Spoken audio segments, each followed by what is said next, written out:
올해는 외삼촌이 돌아가신 지가 5년째 되는 하라고 합니다. 꿈속에서 어머니가 부른 제천이라는 이름에 대해 그동안 깊이 생각한 적이 없었기에 없었다고 합니다. 그런데 지금 이걸 통해서 외삼촌 이름을 제천이라고 어머니가 불렀는지 깨닫게 되었다고 합니다. 자신이 꿈꾸던 날에 외삼촌이 돌아가신 것입니다. 즉 김장하던 전날이나 김장하는 날에 돌아가신 것입니다. 인명지 대천, 즉 사람의 목숨은 하늘에 달려 있다고 합니다. 사람이 오래 살거나 일찍 죽음이 다 하늘의 뜻에 달려있다는 것입니다. 그런데 이 인간은 우주는실의 꿈으로 보여줘서 깨닫지 못합니다. 그렇게 외삼촌은 거론도 하지 않고 혼자 사실 분이었다고 합니다. 화장도 하지 않고 곱게 머리를 따는 다소곳한 여자를 찾다가 그만두려였던 것입니다. 글을 쓴 신당은 오랫동안 편을 들었는데 정치를 비판하는 글을 써서 도조사를 받은 적도 있었다고 합니다. 그리고 써놓은 글을 모두 압수당했습니다. 그 이후에도 계속 그 글을 쓰셨는데 봉사활동을 하는 분들이 집에 와서 써놓은 글을 살펴보지도 않고 모두 쓰레기로 처리하기도 했다고 합니다. 외삼촌의 꿈은 책을 펴내는 것이었다고 합니다.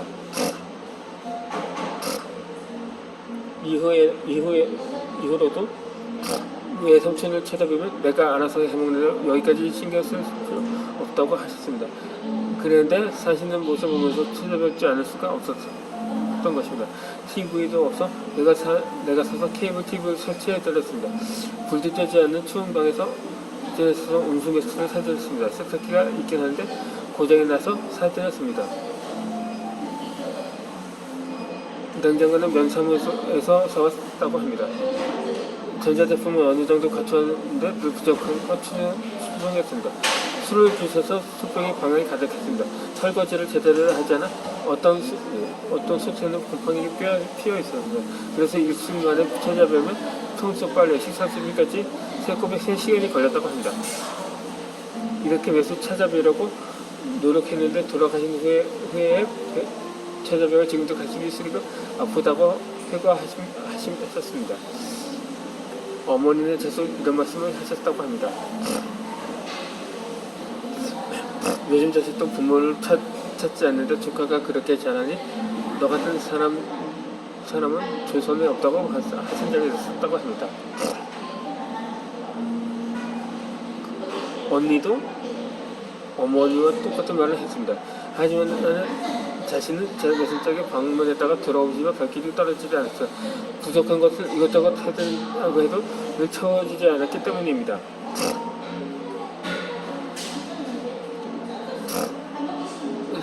사람은 사랑을 주기 위해 태어난 존재들입니다. 하나님이 인간을 창조할 때 사랑을 주면서 살 수 있도록 만드셨습니다. 다른 사람이 나를 얼마나 사랑해주냐에 따라 행복하고 행복하지 않은가가 아닙니다. 우리의 행복은 얼마나 남에게 사랑을 주느냐에 달려 있습니다. 그러므로 인간은 다른 사람에게 사랑을 주지 않으면 고통이 타도게 되어 있습니다. 사람은 사랑을 줄 때 진정 기쁨이 있고 행복해집니다. 그리고 너 건강해지고 강해집니다.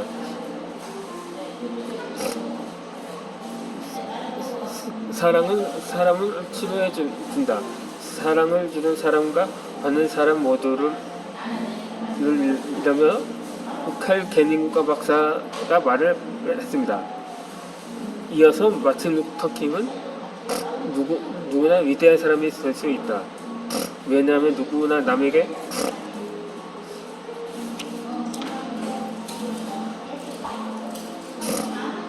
필요한 존재가 될 수 있기 때문이다. 대학에 가고 학교를 따야만 남에게 필요한 존재가 되는 건 아니다. 확실히 이건 머리가 좋아야만 그렇게 할 수 있는 것도 아니다. 사랑할 수 아는 사람이 있으면 된다.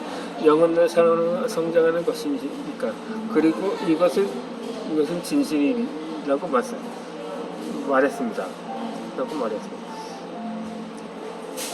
그렇게 우리는 사랑할 줄 아는 마음만 있으면 이 땅에서 건강하게 살아갈 수가 있습니다.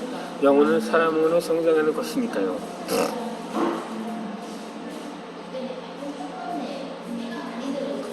그 역시 난 엄마처럼 살지 않겠다고 다짐을 한 적이 있었다고 합니다. 올리브 홀즈는 청춘은 퇴색되고 사랑은 시드는 우정의 나무님이 떨어지기 쉽다. 그러나 어머니의 은근한 희망은 이 모든 것을 견디며 살아나간다고 했습니다. 그분의 엄마는 밭일을 너무 많이 하셔서 허리가 굽으셨다고 합니다. 허리를 펼쳐도 없이 일만 했으니까 허리가 굽을 수밖에 없었던 것입니다. 일 좀 그만하시라고 말씀드리면 괜찮아. 이래야 건강하단다. 내 걱정 말고 아이를 잘 보살펴라. 애들 잘 보살피는 것이 최고다. 밤에 잘 잔다고 해서 내버려두지 말고 바깥에서 잘 놀다고 놀게만 내버려두지 말고 자주 내다보라고 하셨습니다. 늘 자식이 첫째라고 가르쳤던 엄마 인생 오직 자식에게 걸었던 것입니다. 그래서 지금은 곡사정이 되어버린 엄마를 뵙고 집에 들어오며 이불에 얼굴을 묻고 많이도 울었습니다. 그런데 이제는 엄마가 일하시지 못하십니다. 그동안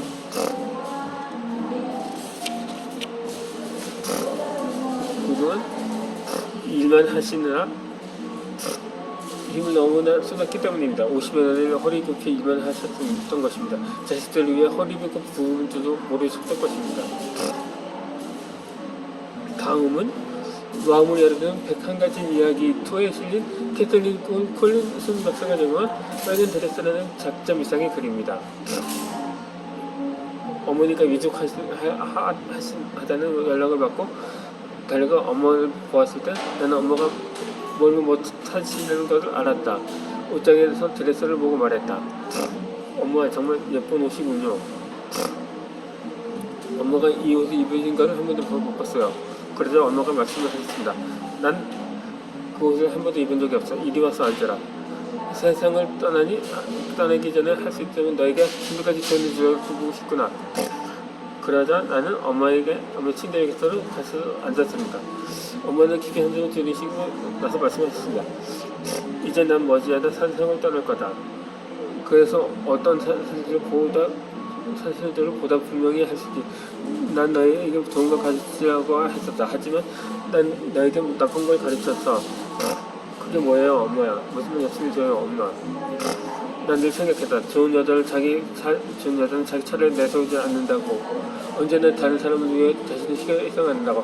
언제나 다른 사람이 필요로 하는 걸 먼저 하고 자신에 대해서 나중에 생각해야 한다고. 그러다 보면 언젠가는 자신의 차례가 오겠지 하고 나는 생각했었다. 하지만 그런 때는 결코 오지 않아서 내 인생은 언제나 그런 식이었지.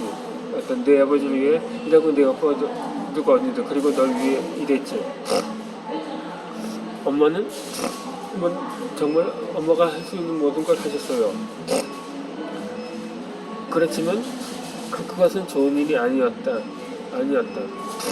너희를 보기 위해서도 내 아버지를 위해서도 그걸 모르겠니? 난 가장 나쁜 짓을 했다.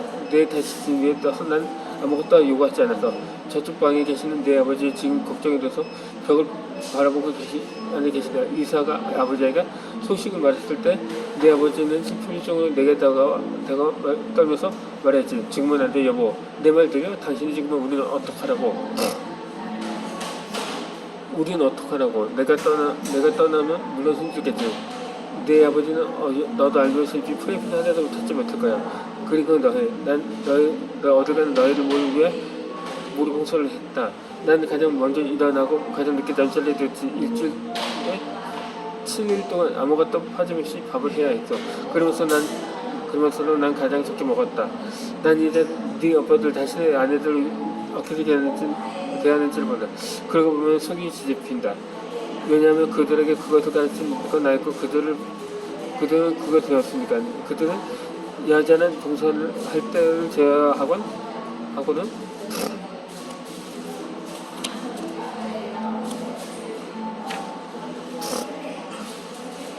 존재하지도 않는다고 배웠으니까요.